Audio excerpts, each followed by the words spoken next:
S.T.A.L.K.E.R is a series of first-person shooter survival horror video games developed by Ukrainian video game developer GSC Game World for Microsoft Windows.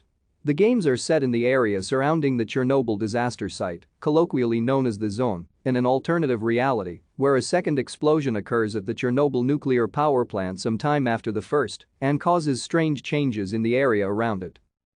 Based loosely on the novel Roadside Picnic by Arkady and Boris Strugatsky and film of the same name, S.T.A.L.K.E.R by Andrei Tarkovsky, the S.T.A.L.K.E.R games take place within the Zone, an alternate history version of the Chernobyl exclusion zone.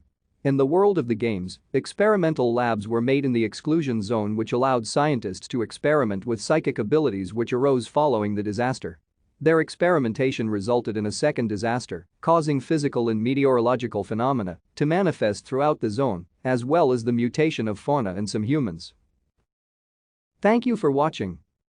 Like and subscribe if you would like to view more of our videos. Have a nice day.